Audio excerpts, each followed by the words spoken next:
Joining us now to tell us more about this is Shing Chung, who's the manager of the Superstitious Fund project. Shing, to start with, tell us why this project came about. You've just graduated, right? So this was part of your studies. What were you studying? How did this come into being? Oh, I think mainly on two parts. I was researching superstitions a lot and how they emerge from our private sphere to infect the world we live in very surprising ways, but also on technology as well, like the implications of technology, speculative or present, especially algorithms, which are quite controversial right now. So you set up this fund, a superstitious fund. What superstitions are built in, and how does the algorithm work to turn this into a trade? It looks at two beliefs, numerology and astrology.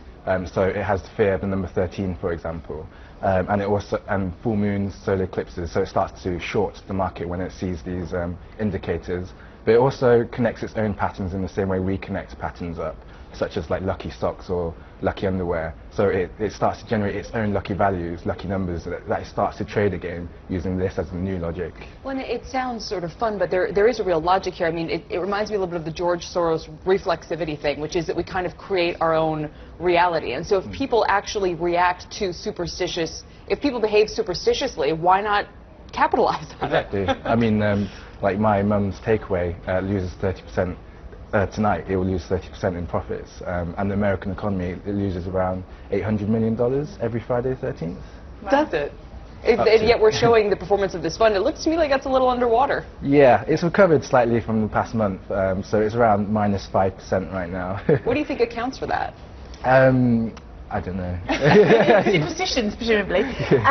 So what happens now to the fund? Because it's not set up in the traditional way that a fund is by a traditional fund manager. Obviously this is very different. So how long do you continue with this project, and where do you think you're going to take it?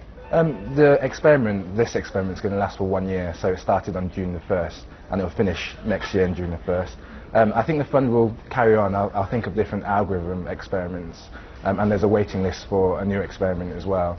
So that's going to continue. And it's pretty easy to get in because the minimum investment is £2, yes, I believe. So it's pretty much open to everybody. And there's no charge. You, being 25 years old yourself, yeah. What's next for you?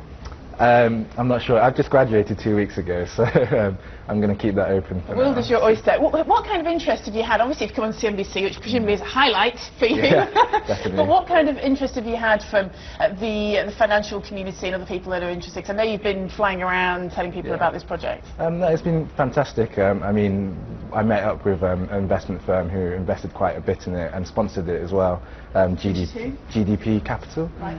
And it's been quite nice to be involved in the finance sector because it is also art and design project as well. So it's nice to talk to, this type of audience.